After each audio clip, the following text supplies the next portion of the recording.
भूले से मोहब्बत कर बैठा, भूले से मोहब्बत कर बैठा, नादान था बेचारा दिल ही तो है।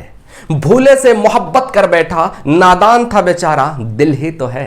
दिल ही तो है, हर दिल से खता हो जाती है, हर दिल से खता हो जाती है, बिगड़ो ना खुदारा दिल ही तो है। जोहार, आदाब, नमस्कार, मैं जुबैर अहमद। आज की जो मैं कहानी आपको सुनाने जा रहा हूं, ये कहानी आपको अंदर से झकझोर देगी, आपको अंदर से हिला करके रख देगी।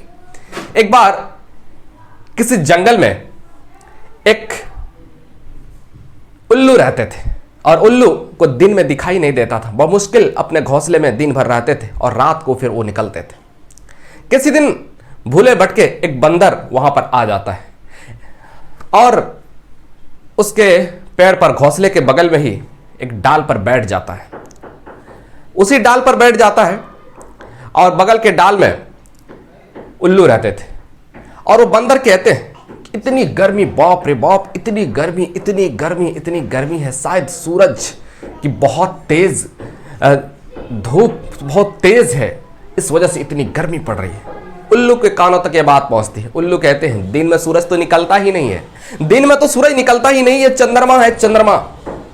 तो उसके बाद बंदर कहते हैं, नहीं नहीं, दिन में चंद्रमा निकल ही नहीं सकता, दिन में चंद्रमा नहीं निकलता, ये तो सूरज की गर्मी की वजह से, सूरज की रोशनी, सूरज की तेज गर्मी की वजह से इतनी गर्मी पड़ रही है।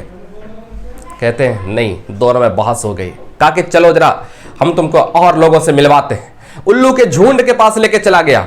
बहुत सारे उल्लू वहां पर थे। उल्लू कहते हैं कि दिन में चंद्रमा निकलता है या सूरज निकलता है? तो सारे झुंडों ने मिलकर कहा कि नहीं, दिन में तो चंद्रमा ही निकलता है। सारे उल्लू कहते हैं दिन में चंद्रमा ही निकलता है। और बंदर मानने के लिए तैयार नहीं। बंदर कह रहे थे कि नहीं, दिन में सूरज निकलता है, चंद्रमा रात में निकलते हैं। अब उल्लू, बहुत सारे उल्लू एक तरफ, ये बंदर एक तरफ, बहुत सारे उल्लू एक तरफ, बंदर एक तरफ। दोनों में बहस हो गई। बहस इतनी बढ़ गई कि सब उल्लू मिलकर के इसको मारने के लिए आतुर हो गए, मारने के लिए विवश हो गए।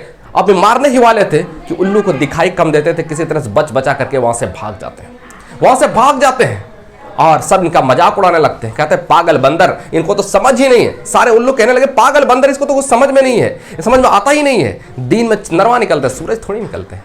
दोस्त, एक कहानी का मैसेज ये है, आप भी देखते होंगे टोले में, समाज में, अपने आस पड़ोस में लोगों को, कि ज्यादातर गलत लोगों की मेजोरिटी होती है और सही को दबाने की कोशिश किया जाता है, लेकिन मेजोरिटी गलत होती है और जो सही जो लोग होते हैं वो दब करके रह जाते हैं, वो कुचल करके रह जाते हैं। लेकिन याद रखिए, सत्य परेशान हो सकता है लेकिन पराजित नहीं। सत्य परेशान भले हो सकता है, कुछ देर के लिए भले वो परेशान हो सकता है लेकिन पराजित नहीं हो सकता।